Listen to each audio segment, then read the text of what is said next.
Oui, merci, Monsieur le Président.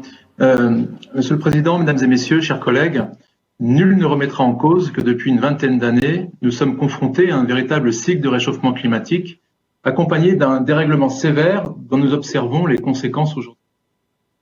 Comme vous le savez peut-être, nous ne sommes pas des adorateurs des rapports du GIEC, où le catastrophisme le dispute souvent au ridicule. Il y aurait d'ailleurs beaucoup à dire sur la nécessité idéologique d'imputer l'entière responsabilité de ce réchauffement à la seule espèce humaine. Pour autant, l'été terrible que nous avons vécu nous a rappelé que notre survie vient de la nature. Quand un ruisseau ne coule plus, quand les bêtes aux champs sont affamées, notre espèce humaine se met en danger. En conséquence, il y a urgence à adapter notre modèle agricole à cette nouvelle donne climatique. Les agriculteurs en ont pris conscience il y a fort longtemps et il faut les aider. La crise sanitaire, dont notre ancien collègue Véran nous rebat les oreilles tous les jours, a rappelé à notre population la nécessité vitale d'être nourrie par une agriculture saine, de qualité, de proximité, et pose très clairement la question de l'avenir de notre modèle agricole. Les mêmes qui se plaignaient de l'odeur du fumier au petit matin, les mêmes qui intentaient des procès en référé pour faire taire les coqs et bientôt nos clochers, ces mêmes qui s'adonnaient volontiers à un certain green bashing, qui prenaient les paysans pour des bougeux, pour de simples paysagistes, trouvent aujourd'hui que finalement, le monde agricole est un monde à préserver et même qu'il nous est vital et stratégique. La collectivité doit jouer son rôle. Elle doit certes continuer de mettre la main à la poche pour aider aux situations d'urgence, mais il n'est pas interdit qu'elle puisse également anticiper les changements. Gouverner, c'est prévoir. Notre collectivité a le devoir d'accompagner l'adaptation de notre modèle agricole. C'est une obligation économique, mais c'est aussi une obligation morale au sein d'une région Auvergne-Rhône-Alpes qui, rappelons-le, est la région qui connaît la première surface de prairies naturelles en France et le troisième secteur forestier, rappelons-le, essentiellement détenu par des propriétaires privés. Ce plan de 50 millions d'euros par an est évidemment le bienvenu et nous le voterons, car notre groupe a toujours été aux côtés des agriculteurs. Nous sommes globalement en accord avec les priorités développées dans ce plan.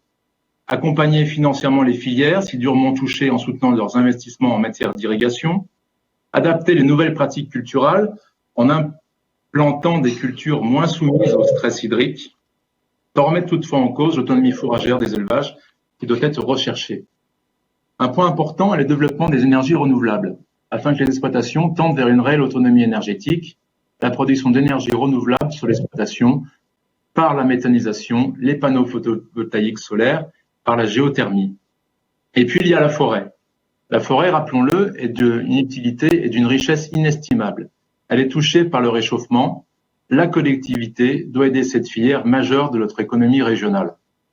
Elle doit l'aider en facilitant, par exemple, les travaux de desserte forestière et permettre à l'industrie locale de construire avec du bois de notre région, de chauffer avec du bois de notre région. Je constate là aussi que la préférence régionale, émanation de la préférence nationale, est un atout majeur et que, comme pour d'autres secteurs, il faudrait d'urgence la remettre en place. Venons-en au volet formation. Notre région doit sans cesse sensibiliser les jeunes, et notamment dans les maisons familiales rurales et dans nos lycées agricoles. Les sensibiliser sans les culpabiliser.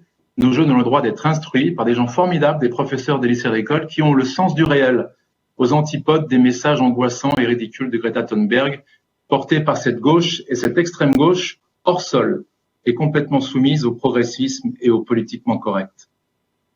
Les jeunes doivent être incités à développer les bases saines d'une bonne gestion de leurs exploitations. Autonomie fourragère, autonomie énergétique, vente et approvisionnement en circuit court, diminution des intrants. Dans ce rapport, je me félicite que l'éco-conditionnalité soit envisagée comme un moyen, mais non comme une finalité. C'est bien de faire confiance aux acteurs de la filière en incitant aux bonnes pratiques plutôt que de les punir, comme il est la règle aujourd'hui dans ces nouvelles grandes villes qui ont malheureusement basculé dans l'obscurantisme. Je rappellerai enfin ce chiffre édifiant.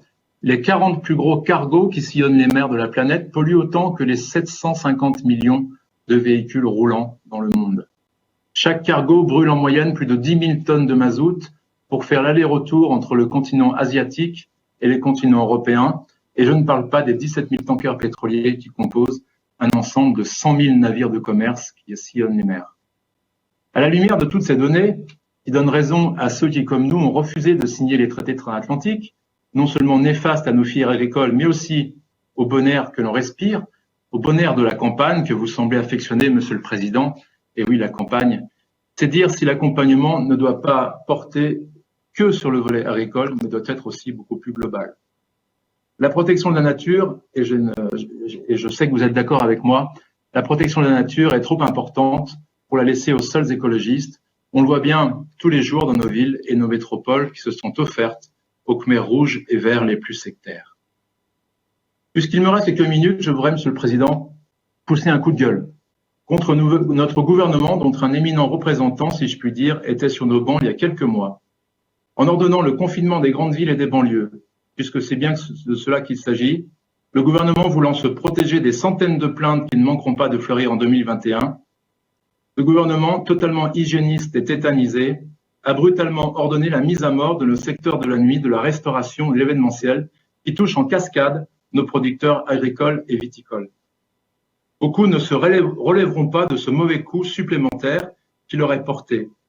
Beaucoup vont faire faillite avant Noël. Les chefs d'entreprise, je le rappelle à nos collègues qui n'ont jamais osé l'entreprise, les chefs d'entreprise n'ont pas droit au chômage. Ils n'ont droit que de se taire et de souffrir en silence et leur famille avec. Cette mesure de confinement nocturne est une mesure tirée du registre de la dictature sanitaire. Elle vient condamner des professions qui, au contraire, sont des filtres et encadrent notre jeunesse. Nos structures hospitalières sont à l'os. Les 35 heures, le fonds de commerce de nombre de nos collègues ici sur nos bancs, ont désorganisé les hôpitaux, ont fermé des dizaines de milliers de lits, et ce qui nous arrive aujourd'hui est évidemment une conséquence néfaste et morbide de ces choix politiques et idéologiques. Ces choix politiques obligent aujourd'hui ce gouvernement à sacrifier des milliers d'entreprises et des milliers de familles, car il n'a pas assez de lits et de personnel soignant pour s'occuper des malades. Je suis écœuré, Monsieur le Président, je suis écœuré par le sacrifice de nos relations sociales et amicales et par la vacuité de ces mesures gouvernementales. Vous m'excusez de ce coup de gueule, mais il y a une urgence climatique, il y a aussi une urgence de la vie. Je vous remercie. Merci beaucoup, Monsieur Boudot. Merci de votre intervention.